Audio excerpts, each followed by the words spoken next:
زندگی میں پہلی دفعہ ایک ویڈیو اپلوڈ کر رہا ہوں۔ اس سے پہلے میرا کوئی تجربہ نہیں اور میں تنہا بیٹھ کر یہ کام کر رہا ہوں، بغیر کسی ٹیکنالوجی، بغیر کسی ڈیوائس، بغیر آئی ٹی کے تجربے کے۔ میرے پاس کسی قسم کا آئی ٹی کا کوئی تجربہ بھی نہیں ہے، لہٰذا ایک موبائل اور ایک دو سادہ سی ایپ ہیں جن کی مدد سے میں یہ سارا ایپیسوڈ بنا رہا ہوں۔ اگر آپ لوگ میرے چینل کو سبسکرائب کریں، ہر دیکھنے والا سبسکرائب کرے اور لائک کرے، شیئر کرے، کمنٹ کرے اور نوٹیفیکیشن والی بیل کو پریس کریں، تو میں آگے کے لیے ایک مصمم ارادہ، ایک مضبوط ارادہ رکھتا ہوں کہ میں جلد ہی اس کہانی کو اینیمیٹڈ فلم کی شکل میں پیش کروں گا۔ اس کے لیے مجھے یا تو خود کوئی ایسی ٹیم رکھنی پڑے گی جن کی میں تنخواہیں اور سہولیات اور سارا خرچہ برداشت کر سکوں، یا پھر میں کسی ایسے ادارے سے رابطہ کروں گا جو مجھ سے پیسے لے کر اور میری مرضی کے مطابق بنا دے۔ اس اینیمیٹڈ فلم میں آپ کو جو میں مناظر پیش کرنا چاہ رہا ہوں پوری تفصیل اور بہت دلچسپ انداز میں، جیسے آپ خود محسوس کریں گے، کیونکہ میں بہت ریئل قسم کے اینیمیٹڈ فلم بنانا چاہ رہا ہوں۔ ہر قسم کا موسم، منظر، چہروں کا امپریشن، چہرے، رستے، ماحول، ہر چیز اس میں کلیئر آپ کو محسوس بھی ہوگی اور نظر بھی آئے گی، اور آپ پوری شدت سے محسوس بھی کریں گے اور بہت دلچسپی اور مزے سے دیکھیں گے۔ آپ کو بہت دلچسپی ہوگی، کہ سنی سنائی چیز اور ہوتی ہے اور آنکھوں سے کوئی چیز دیکھنا وہ اور چیز ہے۔ تو پھر یقین کریں کہ آپ کو اس کی ہر ایپیسوڈ کا اتنا زیادہ مزہ آئے گا، کیونکہ ابھی تو یہ شروعات ہے۔ یہ جو تعارفی قسطیں ہیں، یہ چند تعارفی قسطیں اور بھی پیش کی جائیں گی، اس کے بعد اصل کہانی تو اس کے بعد شروع ہوگی۔ وہ کس قدر دلچسپ ہے اس کے بارے میں ایک اور ویڈیو بناؤں گا جس میں آنے والے تمام منظرنامے پیش کروں گا۔ تب آپ کو پتہ چلے گا کہ یہ کہانی ناولوں، ڈراموں، فلموں اور سے کس قدر ہٹ کر حقیقی ہے، یہاں تک کہ آپ اس کی ہر چھوٹی چھوٹی چیزیں خود پر بھی محسوس کریں گے۔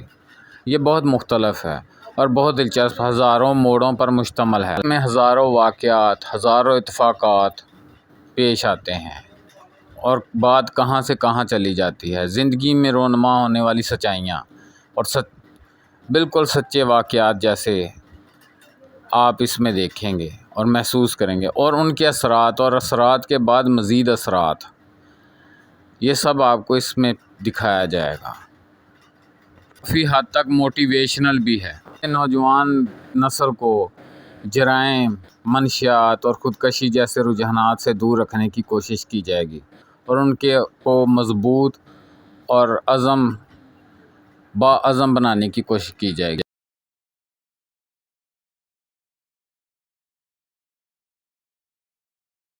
یہ کہانی کا باقاعدہ آغاز کرتے ہیں۔ اس شہر میں مرکزی کردار سعید دہشت بٹ اور اس کی family, Saad Saeed but, Hammad Saeed but, Tanveer Saeed but, Razia دہشت بٹ، اسکندر دہشت بٹ اور عائشہ سعید بٹ، بلکہ مسز سعید بٹ ہیں۔ ابتدائی کچھ عرصے تک کیمرے کا فوکس سعید دہشت بٹ پہ رہے گا۔ اس کے علاوہ دہشت بٹ، رضیہ دہشت بٹ، اسکندر دہشت بٹ اور دیگر کئی شہر کے مکینوں پہ۔ مگر آہستہ آہستہ کیمرے کا focus Saad Saeed but, Hammad Saeed but اور تنویر سعید بٹ اور 20 نئے کردار جو وقت کے ساتھ ساتھ نمودار ہوں گے، بعض کچھ طویل عرصے کے لیے، بعض کچھ مختصر وقت کے لیے۔ کرسچین ملک میں مسلم اکثریتی صوبہ ٹیرو اور اس کا مرکزی شہر ناصر آباد۔ چلو ہم بھی اپنا سفر آگے بڑھاتے ہیں۔ ناصر آباد کا ایک مفصل اور جامع تعارف۔ ناصر آباد واضح طور پر دو حصوں میں منقسم شہر ہے۔ دریائے گوٹو کا مشرقی کنارہ جو دریا کی مناسبت سے گوٹو کہلاتا ہے، اور دریا کا مغربی کنارہ جو ناصر آباد کہلاتا ہے۔ بنیادی طور پر دونوں شہر ناصر آباد ہی ہیں۔ یہاں ہم ہر قسم کی غلط فہمی سے بچنے کے لیے مشرقی کنارے والے شہر کو گوٹو اور مغربی کنارے والے شہر کو ناصر آباد سے مخاطب کریں گے تاکہ قارئین کو سمجھنے میں آسانی رہے۔ اب ذکر ان بڑی بڑی برادریوں کا جن کا سکہ دونوں طرف کے شہروں میں یکساں چلتا ہے، جو تمام اختیارات اور وسائل پہ عرصہ دراز سے قابض ہیں۔ سر فہرست اچی برادری، دوئم کسوسی برادری، سوئم کڑک برادری، چہارم ریتا برادری اور اکا دکا مزید بھی برادریاں ہیں، جبکہ 45 سال قبل مہتانی برادری کا بھی کبھی راج ہوا کرتا تھا، مگر اب آہستہ آہستہ روبہ زوال ہو چکی۔ اب وہ درمیانے درجے کی برادری سمجھی جاتی ہے۔ اسی طرح بٹ، دریا، کوشاکی اور کچھ دیگر برادریاں بھی بہت اقلیت میں ہیں، لہٰذا انہیں کسی گنتی میں نہیں لیا جاتا بلکہ شمار ہی نہیں کیا جاتا۔ بڑی برادریوں میں سب سے پہلے عددی لحاظ سے سب سے بڑی برادری ریتا برادری، جن کے گھر اور گھرانے یا محلے نہیں بلکہ 36 دیہات مکمل طور پر ریتا برادری کے شمار ہوتے ہیں، جن میں ریتا برادری کی تعداد اگر کم بھی سمجھی جائے تو بھی وہ اس گاؤں کی آبادی کے تناسب سے 70% بنتے ہیں۔ اس برادری کے 4 گورنر، ایک قائم مقام وزیر اعلیٰ اور بہت سارے اسمبلی میں ایم پی ایم این اے ہر بار ہوتے تھے۔ برادری واحد بڑی برادری ہے جن میں ایک اکثریت ریتا کرسچن ہے۔ 36 میں سے 28 گاؤں کرسچن ریتا کے ہیں، 8 گاؤں مسلم ریتا کے ہیں۔ وہاں بھی تھوڑی تعداد میں کرسچن ریتا آباد ہیں، اور اس خاندان کی تمام بڑی شخصیات بھی کرسچن مذہب سے تعلق رکھتی ہیں۔ ریتا برادری کے دیہات گوٹو سے 25 کلومیٹر دور سے آغاز ہوتا ہے، پھر ریتا قوم کے دیہات کا نہ ختم ہونے والا سلسلہ شروع ہو جاتا ہے اور نہ ہی ختم ہونے والی زرعی زمینوں کا۔ موجودہ وقت میں سابق وزیر اعلیٰ کے بیٹے جان ڈیف مائیکل چیریتو ان میں سب سے زیادہ طاقتور اور قد آور شخصیت سمجھی جاتی ہے، جو کہ درپردہ انڈر ورلڈ ڈان بھی ہے، جس کے ہاتھوں 30 سالوں سے لاتعداد لوگوں کے خون سے گیلے ہیں اور مزید گیلے ہو رہے ہیں۔ بے حد ظالم، شفاق، شکل سے بے حد پردہشت، اس سے کوئی بھی بات کرنے سے پہلے اس کا موڈ اور چہرے کے تاثرات دیکھے جاتے ہیں۔ اس کی شخصیت کے کچھ پہلو بہت بھیانک ہیں، مثلاً وہ کسی کی بات پہ بالکل پاگلوں کی طرح کہکے لگا کر بے قابو ہو کر ہنس رہا ہوتا ہے کہ اچانک کسی اور کی بات سن کر یکا یک نہ صرف ہنسی روک لیتا ہے بلکہ یکدم چہرہ ایسے خونخوار جیسے کبھی ہنسا ہی نہ ہو، اور زیادہ تر مار دھاڑ اور قتل و غارت گری اپنے ہی ہاتھوں سے کرتا ہے، بہت بے خوف۔ اس کے ہاتھوں قتل ہونے والوں میں بڑی تعداد جرائم پیشہ عناصر اور اس کے کاروبار پرچیزنگ اور ٹرانسپورٹیشن و سپلائی اور کیمیکلز میں ہیر پھیر کرنے والے یا گھٹیا اور متروکہ کیمیکلز مہنگے داموں اس پر بیچنے والے، اور ان میں بعض فیکٹری مالکان کے عزیز مینیجر اور بعض اس کی اپنی برادری کے لوگ جو اسے چیلنج کر رہے ہوتے تھے۔ یہ بات قابل ذکر ہے کہ ریتا برادری کا سارا زور گوٹو شہر سے 23 کلومیٹر دور مشرق کی جانب نیشنل ہائی وے کے 2 اطراف پھیلے ہوئے ریتا برادری کے دیہات کی طرف ہے، جہاں وہ ناقابل تسخیر ہیں، جبکہ ناصر آباد کے مغرب کی طرف حالات بالکل برعکس ہیں۔ اس سمت میں کرسچن ریتے تو دور، مسلمان ریتے بھی بہت اقلیت میں ہیں۔ مغربی سمت میں کڑک اور اچی و دیگر برادریاں عددی لحاظ سے اکثریت میں ہیں اور ان کا راج ہے۔ یہ خالصتاً مسلمان خاندان ہیں۔ اسی طرح سیاوگالا، کسوسی، موہتانی، سادات اور کئی دیگر خاندان بھی سبھی مسلمان ہیں، جبکہ گوٹو کے مشرق کی جانب یہ تمام مسلمان خاندان نایاب ہیں۔ وہاں ریتا خاندان کے علاوہ بہت سے دیگر اجنبی مگر کرسچن برادریاں ہیں۔ اس اہم بات پر غور کرتے ہیں۔ دراصل مشرق کی طرف جانے والی شاہراہ اور جنوب کی طرف جانے والی شاہراہ اس صوبے کو تمام ملک سے جوڑتی ہیں، تاہم جنوب کی طرف سینکڑوں میلوں تک شاہراہوں کے دو طرف مسلم شہر، قصبے، دیہات اور کھیت ہیں، جن میں اکثریت کڑک اور اونچی برادری کے دیہات کی ہے۔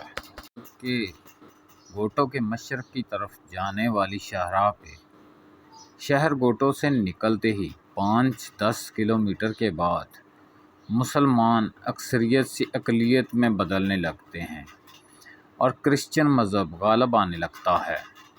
وہاں لاتعداد دیہات ایسے بھی ہیں جہاں دو مذاہب بیک وقت موجود ہیں، کسی میں مسلمان تھوڑے زیادہ، کسی میں کرسچن تھوڑے زیادہ، لیکن جب بھی سفر مشرق کی جانب مزید بڑھتا رہتا ہے تو مسلمان کم سے کم ہوتے جاتے ہیں اور پھر جلد ہی ایسے گاؤں جہاں سبھی کرسچن ہیں شروع ہو جاتے ہیں۔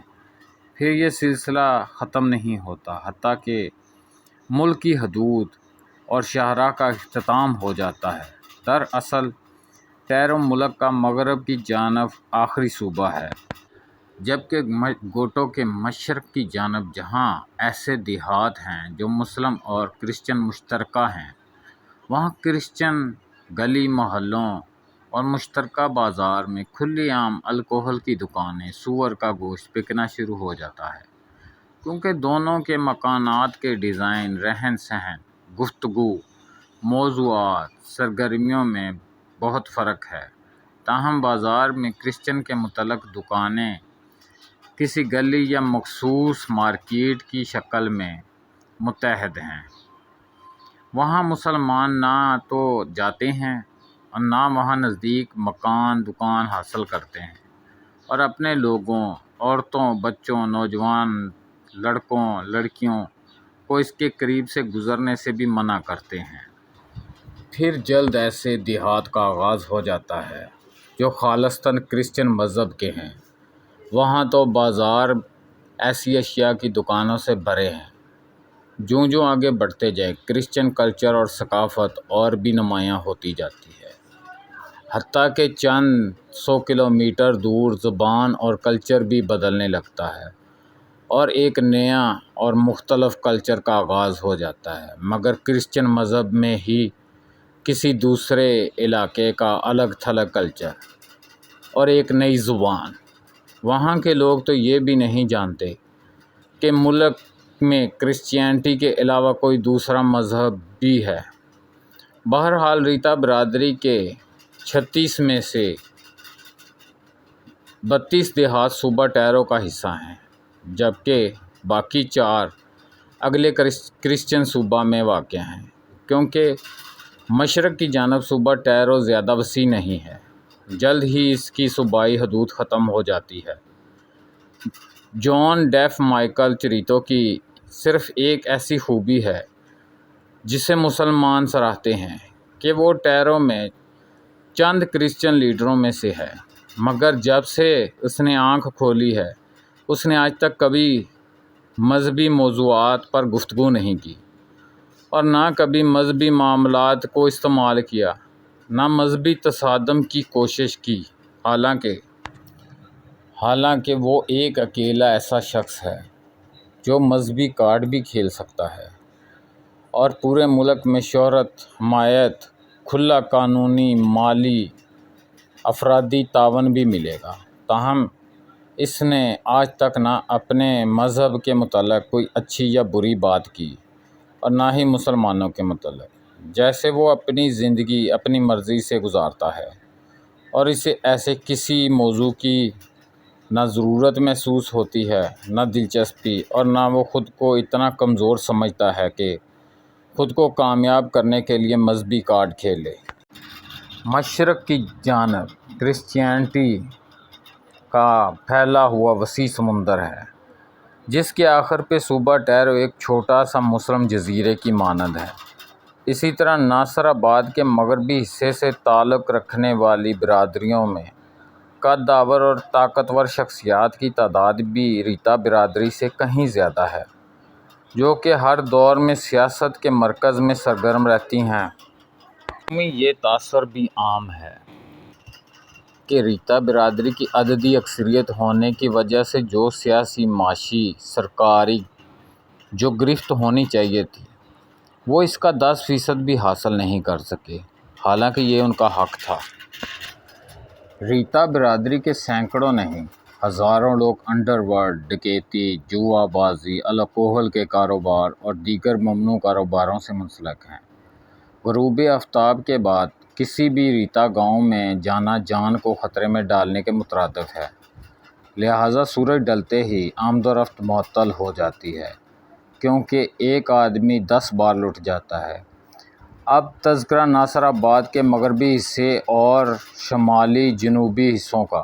ناصر آباد کی 3 سمتیں وسیع و عریض ہیں، وہاں صرف مسلمان سینکڑوں میلوں تک پھیلے ہوئے ہیں، سینکڑوں گاؤں، وہ بھی اپنی ثقافت اور کلچر اور مخصوص آرکیٹیکچر، تاہم اچھے برے لوگوں کا نہ کسی مذہب، نہ کسی کلچر اور نہ ہی کسی علاقے سے تعلق ہے، وہ ہر جگہ ہوتے ہیں۔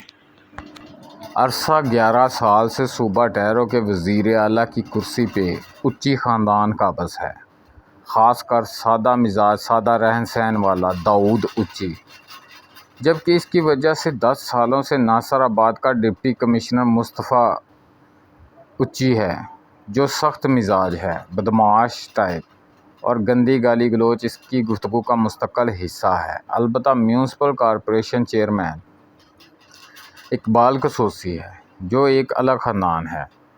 قصوصی خاندان کی گوٹو شہر کے کاروبار پہ مکمل اجارہ داری ہے۔ مین بازار کی تمام بڑی بڑی دکانیں، مارکیٹیں، شاپنگ مال، الیکٹرانکس دکانیں، wholesalers, electric wholesalers, shoes, garments, hotels انہی کے ہیں، یا اس میں کوئی قصوصی پارٹنر ہے۔ قصوصی خاندان صرف گوٹو شہر میں پایا جاتا ہے، یہی اس کا مرکز ہے۔ یہ ماڈرن، پڑھے لکھے اور کاروباری ذہن کے لوگ ہیں اور مفادات حاصل کرنے میں ماہر ہیں۔ دراصل قصوصی خاندان کی تاریخ زیادہ پرانی نہیں، لیکن کم وقت میں اتنا کچھ سمیٹ لینا ان کی شاطرانہ سوچ اور ذہانت کی عکاسی کرتا ہے۔ قصوصی خاندان ٹیرو کے دیہات میں ناپید ہے۔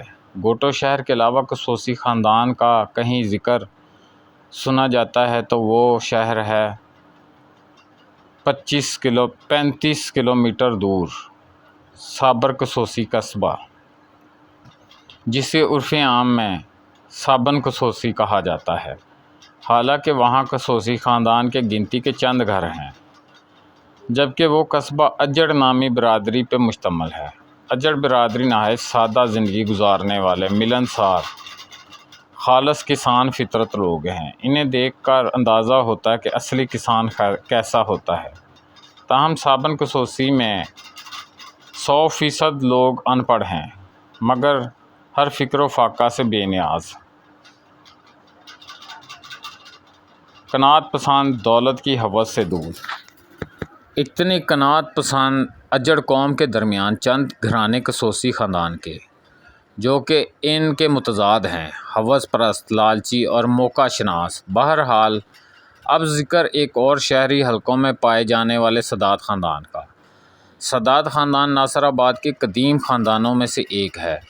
یہ محدود تعداد میں دیہات اور دیگر شہروں میں بھی پایا جاتا ہے، مگر انہیں جو دولت، عزت، شہرت، طاقت گوٹو اور ناصر آباد میں میسر آئی وہ کہیں اور نہیں ملی۔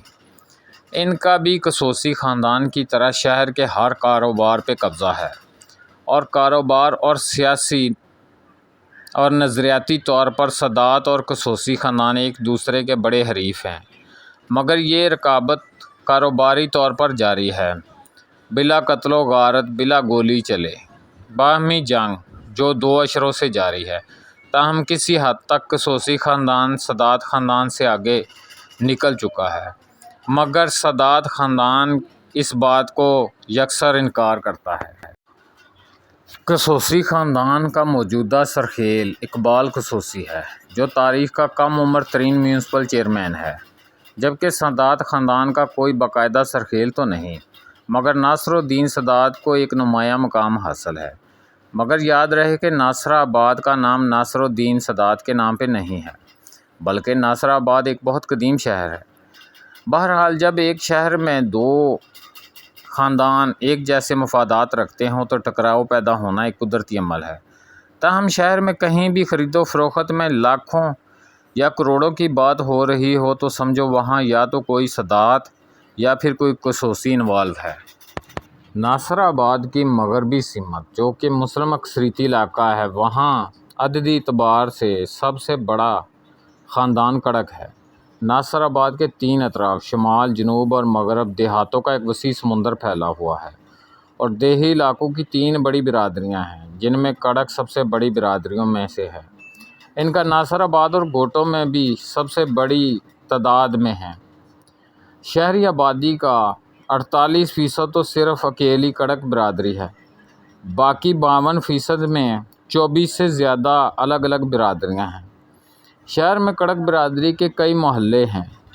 کڑک قوم کے کئی MP MNA بھی ہیں، اور ہر سرکاری محکمے میں کلرک بلکہ چپڑاسی سے لے کر DIG، IG، home secretary, speaker قومی اسمبلی، کسی بھی محکمے کا وائس چیئرمین تک کڑک ہیں۔ بہت طاقتور ترین خاندان۔ اسی طرح شہر و دیہات میں چھوٹے بڑے ڈیرے بھی ان کے ہیں۔ یہ خاندان بدماشی، مار کٹائی، املاک کا نقصان، کسی کو بھی قتل یا زخمی کرنا یہ روز کا معمول ہے۔ حتیٰ کہ ان کے بچے اور بچیاں اور لڑکے اور لڑکیاں اسکول کالجوں میں بھی ٹولہ بندی اور مار کٹائی اور تشدد کرتے ہیں۔ زرعی منڈیوں میں آڑت میں مکمل طور پر کڑکوں کا کنٹرول ہے۔ اسی طرح اینٹوں کے بھٹے بھی اکثر و عام کڑکوں کے ہیں۔ تاہم کڑک برادری کی باقاعدہ دیہات کی سڑک جس پہ سارے صرف کڑکوں کے ہی دیہات ہوں نہیں ہے، بلکہ وہ ہر طرف اور ہر گاؤں میں ہیں، اور ہر سمت میں ایسے لاتعداد گاؤں ہیں جو سارا کا سارا کڑک برادری کا ہے۔ باقی گاؤں میں تھوڑے یا زیادہ گھر کڑک برادری کے ہیں۔ اسی طرح کڑک برادری کی ایک شاخ ہے جسے کڑک برادری سے بھی زیادہ اہمیت حاصل ہے۔ اس کے متعلق ایک بات مشہور ہے کہ ان کے ہاں صرف ایک بیٹا پیدا ہوتا ہے، اور وہ بھی اکلوتا، ان کے ہاں بیٹی پیدا نہیں ہوتی۔ اس خاندان کے بہت سارے گھرانے ناصر آباد اور گوٹو شہر میں آباد ہیں، اور ایک خاص مقام اور شہرت حاصل ہے۔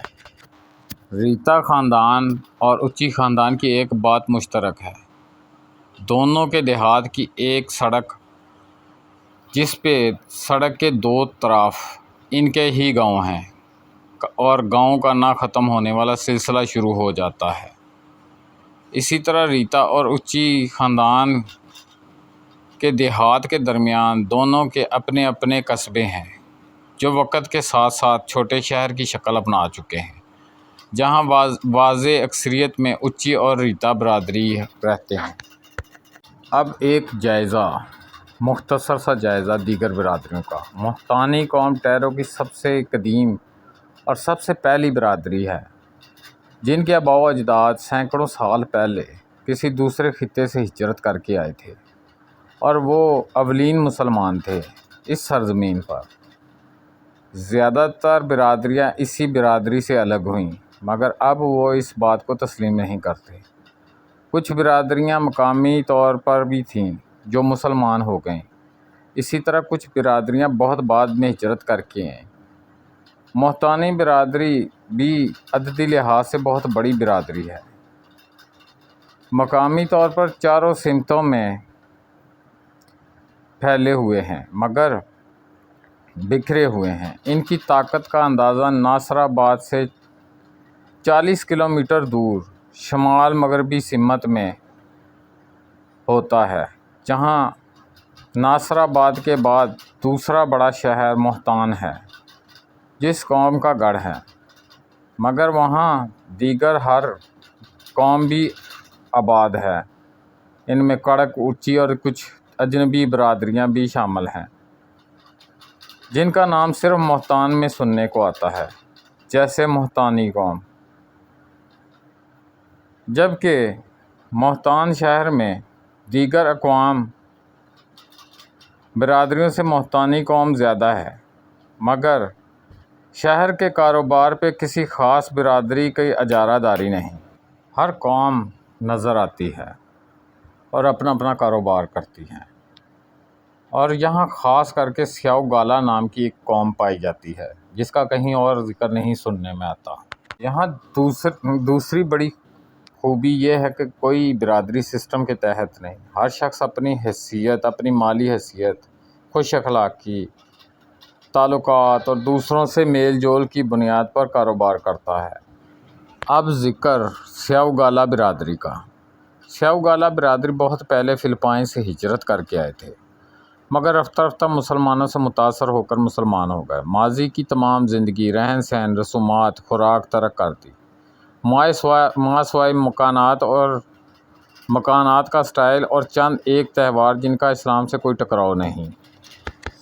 سیاؤ گالا کی مزید معلومات اور ان میں سے کرداروں کا تعارف بعد میں پیش کیا جائے گا۔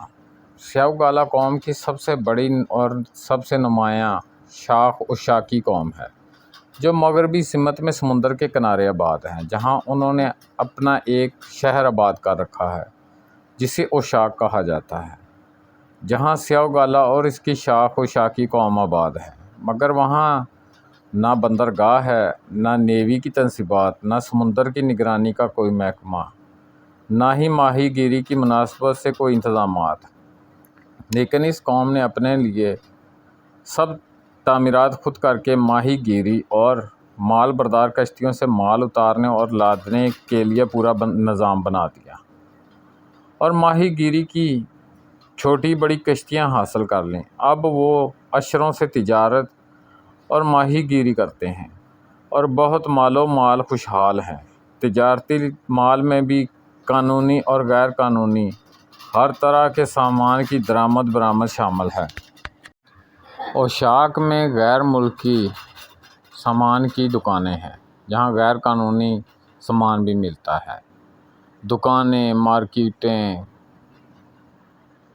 جہاں غیر ملکی سامان بہت سستے داموں فروخت ہوتا ہے۔ بڑی بڑی چمکتی دکانیں سامان سے لدالد، جہاں کئی ملازم گاہکوں سے ڈیلنگ کرتے ہیں۔ ہر روز بڑے بڑے کارٹن ان کے گودام میں آتے ہیں، چیک کیے جاتے ہیں، پھر خالی ہو جاتے ہیں۔ اوشاک شہر کی کم شہرت کی باوجود نہ صرف صوبہ ٹیرو بلکہ کئی دیگر صوبوں کے کاروباری حضرات یہاں سے مستفید ہوتے ہیں۔ اوشاک میں ہر غیر ملکی سامان کی دکان لاکھوں کماتی ہے، لیکن الیکٹرانک سامان، فریج، ٹی وی اور دیگر بڑا سامان نہیں ملتا، کیونکہ اس کے اتارنے کے لیے باقاعدہ بندرگاہ اور جدید سہولیات، بہت بلند و بالا کرینیں درکار ہیں۔ لہٰذا چھوٹا ہر قسم کا سامان، کپڑے، جوتے اور بہت کچھ دستیاب ہے۔ یہاں کی بہت سی دکانیں مشہور بھی ہو چکی ہیں۔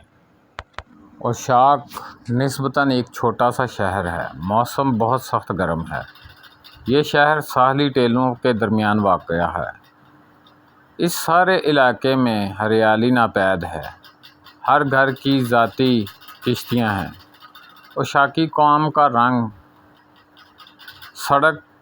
ٹرک ڈرائیوروں کی چائے جیسا گہرا نسواری ہوتا ہے۔ اوشاکی قوم میں خوبصورتی بالکل ناپید ہے۔ نہ ماضی کی نسلوں میں کوئی خوبصورت تھا اور نہ ہی فی الحال اگلی نسلوں میں۔ لہٰذا امیری کے باوجود نہ ٹیرو میں پسندیدہ قوم ہے۔ ناپسندیدہ قوم ہے۔ اوشاکی قوم کے چند گھرانے مہتان شہر اور 20 گھرانے گوٹو شہر میں بھی آباد ہیں، مگر انہیں کوئی خاص پذیرائی حاصل نہیں۔ یہ ٹیرو کی ان برادریوں میں شامل ہیں جن کا کوئی گھرانہ ٹیرو دیہات میں نہیں ہے۔ اوشاک واحد شہر ہے جس کا کوئی ایک بھی گاؤں نہیں ہے۔ اور ان کا ایک بھی فرد کاشتکاری یا اس کے متعلق کاروبار سے منسلک نہیں۔ اوشاکی قوم کو تو ٹیرو کی اکثریت جانتی بھی نہیں۔ ان کی گہری نسواری رنگت کی وجہ سے ٹیرو کے غریب دیہاتی لوگ بھی ان کے ساتھ رشتوں کا لین دین نہیں کرتے، لہٰذا تاحال اوشاکی آپس میں رشتوں کا تبادلہ کرتے ہیں۔ اوشاکی قوم کی مزید حیرت انگیز خوبیاں یہ ہے کہ اس قوم میں نہ کوئی بچہ نہ یا بڑا یا خاتون ذہنی طور پر معذور ہے، نہ جسمانی طور پر کسی بڑی معذوری کا شکار ہے۔ ان کی اکثر شادیوں کی رسمیں سمندر میں ہوتی ہیں۔ سبھی اپنی اپنی کشتیوں کے ساتھ جاتے ہیں۔ سمندر میں ہلا گلا، شرارتیں، ڈھول باجے، گانے اور کھانے۔ یہ قوم دراصل موسمی اثرات، ماحول، خوراک اور مذہب کی تبدیلی کی وجہ سے نسل در نسل شکل تبدیل ہوتی جا رہی ہے۔ اب وہ دیکھنے میں بالکل بھی فلپائنی نہیں لگتے، بلکہ بالکل الگ تھلگ شکل جس کی مماثلت کسی بھی قوم سے نہیں ملتی، نہ مقامی اقوام سے اور نہ ہی فلپائنی۔ اوپر سے رنگ گہرا نسواری۔ ان کی واحد اماج کا اوشاک ہے، جہاں ان کے اور سیاہ گالا کے علاوہ اور کوئی نہیں رہتا۔ کڑک برادری کا باقاعدہ کوئی سرکیل تو نہیں ہے، مگر ہر چند کلومیٹروں کے بعد ایک نیا نام سننے کو ملتا ہے، اور یہ سلسلہ ناصر آباد کی 3 اطراف، شمال، مغرب، جنوب کی طرف سے تب تک چلتا ہے جب تک کسی دوسری برادری کے زیر اثر علاقہ شروع نہیں ہو جاتا۔ یہ بھی نہیں کہ سبھی جگہ صرف کڑک قوم کا ہی نام ہے، اکثر دیہات میں کسی دیگر برادری کا بھی بڑا نام ہوتا ہے، مگر پھر ہر گاؤں میں کسی کڑک کا نام ضرور ہے، بھلے ہی وہ مرکزی نام نہ ہو، اور گاؤں میں کڑک شخصیت کا نمبر 9 ہو، اور پہلی 4 اہم شخصیات کسی دیگر مگر ایک ہی قوم سے ہوں، یا مرکزی چاروں شخصیات 4 الگ برادریوں سے ہوں، اور کڑک اس گاؤں کا ایک غریب یا متوسط طبقے سے تعلق رکھتا ہو۔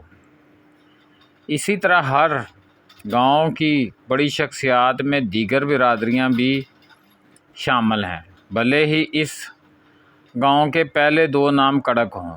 سب دیہات میں مرکزی شخصیات میں تمام برادریوں کا نمبر فہرست الگ الگ ہے، گویا ملا جلا رجحان ہے، اور تمام برادریاں ہر گاؤں میں آباد ہیں، تھوڑے یا زیادہ۔